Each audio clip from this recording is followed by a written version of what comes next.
Der Herr sei mit euch. Und mit deinem Geiste. Aus dem heiligen Evangelium nach Matthäus. Ehre sei dir, o Herr. In jener Zeit trat Petrus zu Jesus und fragte: Herr, wie oft muss ich meinem Bruder vergeben, wenn er sich gegen mich versündigt? 7-mal? Jesus sagte zu ihm: Nicht 7-mal, sondern 77-mal. Mit dem Himmelreich ist es deshalb wie mit einem König, der beschloss, von seinen Dienern Rechenschaft zu verlangen. Als er nun mit der Abrechnung begann, brachte man einen zu ihm, der ihm 10.000 Talente schuldig war. Weil er aber das Geld nicht zurückzahlen konnte, befahl der Herr, ihn mit Frau und Kindern und allem, was er besaß, zu verkaufen und so die Schuld zu begleichen. Da fiel der Diener vor ihm auf die Knie und bat: Hab Geduld mit mir, ich werde dir alles zurückzahlen. Der Herr hatte Mitleid mit dem Diener, ließ ihn gehen und schenkte ihm die Schuld. Als nun der Diener hinausging, traf er einen anderen Diener seines Herrn, der ihm 100 Denare schuldig war. Er packte ihn, würgte ihn und rief: Bezahl, was du mir schuldig bist. Da fiel der andere vor ihm nieder und flehte: Hab Geduld mit mir, ich werde es dir zurückzahlen. Er aber wollte nicht, sondern ging weg und ließ ihn ins Gefängnis werfen, bis er die Schuld bezahlt habe. Als die übrigen Diener das sahen, waren sie sehr betrübt. Sie gingen zu ihrem Herrn und berichteten ihm alles, was geschehen war. Da ließ ihn sein Herr rufen und sagte zu ihm: Du elender Diener, deine ganze Schuld habe ich dir erlassen, weil du mich so angefleht hast. Hättest nicht auch du mit jenem, der gemeinsam mit dir in meinem Dienst steht, Erbarmen haben müssen, so wie ich mit dir Erbarmen hatte? Und in seinem Zorn übergab ihn der Herr den Folterknechten, bis er die ganze Schuld bezahlt habe. Ebenso wird mein himmlischer Vater jeden von euch behandeln, der seinem Bruder nicht von ganzem Herzen vergibt. Als Jesus diese Rede beendet hatte, verließ er Galiläa und zog in das Gebiet von Judäa jenseits des Jordan.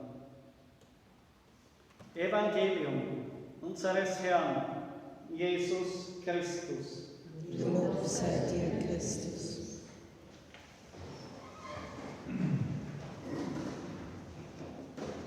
Meine Lieben, Jesus verließ Galiläa und zog in das Gebiet von Judäa jenseits des Jordan.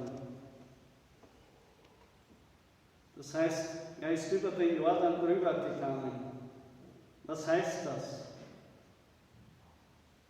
Das Volk Israel ist beim Einzug ins gelobte Land durch den Jordan hindurchgezogen. Immer wenn Jesus das tut, verbunden mit einer Predigt, dann zeigt er damit: Diese Worte sind für euch der Weg, auf dem ihr wirklich in das gelobte Land kommt, in das Leben mit Gott, in der Gnade und Kraft Gottes. Gleichzeitig erinnert mich dieses Wort auch an den Eckbert, für den wir heute die Heilige Messe feiern. Denn dieses gütige, versöhnliche, verzeihende Herz hat er gehabt. Man hat ihn nie über irgendwen schlecht oder abfällig reden gehört. Er hat nie jemanden ausgerichtet. Und er ist immer sehr, wenn es um das Fehlverhalten von jemandem gegangen ist, das hat er eher gütig von Weitem betrachtet, als es besonders zu thematisieren. Er war ein verzeihender, friedlicher Mensch, der mehr das Gute wollte, dem es nicht so sehr um seine Gerechtigkeit gegangen ist, sondern er wollte aufbauen. Hier in der Kirche, in der Pfarre und überall, wenn er mit Menschen zusammen war. Das war eines seiner Eigenschaften, die ihn sehr bezeichnet haben. Dafür sind wir auch dankbar, dass wir ihn gehabt haben. Und dieses Wort, vergib ihnen. Vergib uns unsere Schuld, wie auch wir vergeben unseren Schuldigern. Wir beten es immer im Vater unser. Bedenken wir, was wir damit sagen. Wie schnell übersehen wir es. In der Emotion, im Zorn, in der Beleidigtheit, im Stolz vielleicht, wie auch immer. Aber es sagt nicht mehr und weniger darüber aus, dass wir es uns selbst richten können. Mit welchem Maß wir bemessen werden, wenn wir einmal vor dem Herrgott stehen. Und wir sollen unserem eigenen Denken und Fühlen ein bisschen Einhalt gebieten. Genau mit diesem Evangelium, mit dem reichen Gutsherrn, der in die Stelle Gottes rückt, der sagt, hättest nicht du auch vergeben können, wenn ich dir vergeben habe, noch dazu eine viel größere Schuld.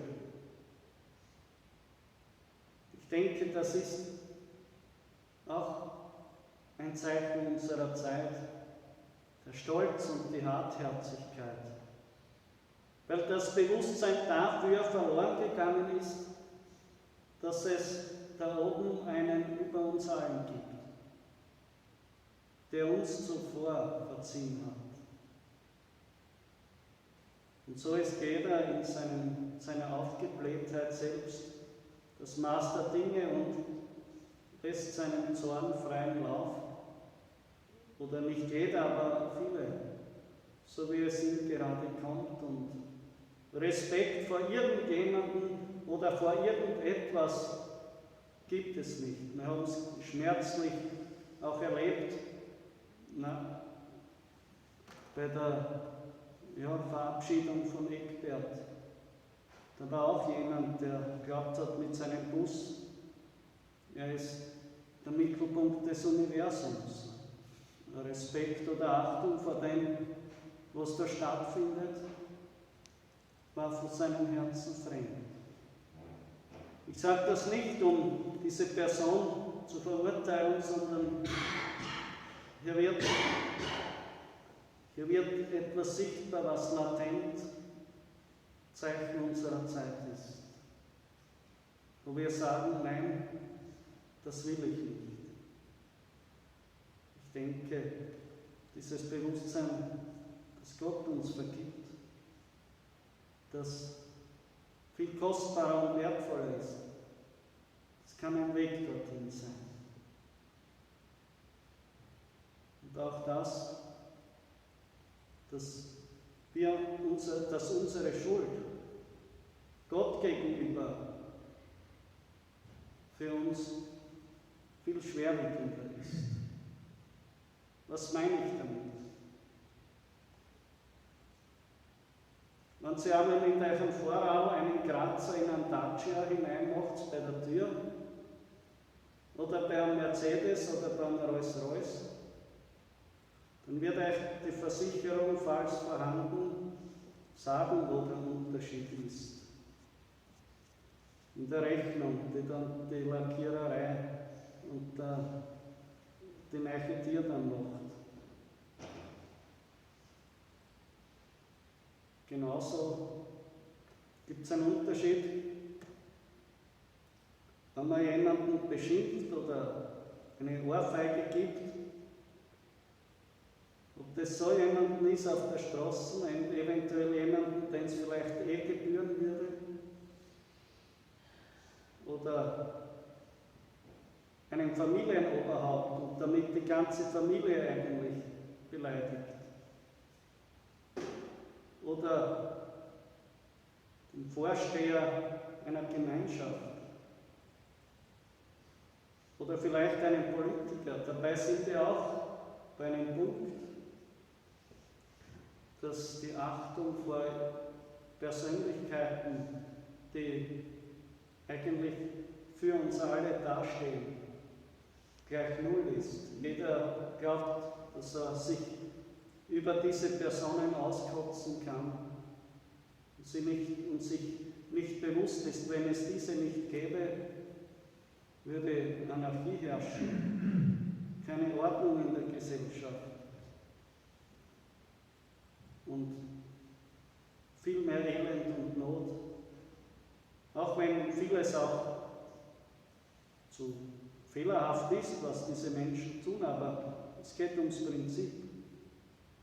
Wie viele verhalten sich wie Rotzbuben jedem gegenüber, die vielleicht selbst nichts imstande sind zu leisten, aber nicht verifizieren können, was ein anderer leistet oder ist für andere. Diese Achtung und die Gewichtigkeit dessen, vor dem ich stehe. Und das beginnt bei Gott und endet bei meinem Nächsten. Und so versteht man, was Schuld bedeutet, die man auf sich lebt. Und dass es eine Gnade ist. Denn Schuld, die ich Gott gegenüber habe, weil er einfach viel größer als ich ist, die kann ich niemals wettmachen mit all dem, was ich bin und tue. Es geht gar nicht. Und umso mehr bin ich dankbar, dass Jesus für mich am Kreuz gestorben ist. Er ist Sohn Gottes, nur er allein kann die Schuld tilgen, die wir dem Vater gegenüber haben. Wie dankbar müssen wir sein. Und aus Dankbarkeit gütig unserem Nächsten. In allem, was wir sind, denken, reden und tun. Damit wir uns alle in Frieden und glücklich wiedersehen an jenem Tag beim Herrn. Amen. Vergelt's Gott.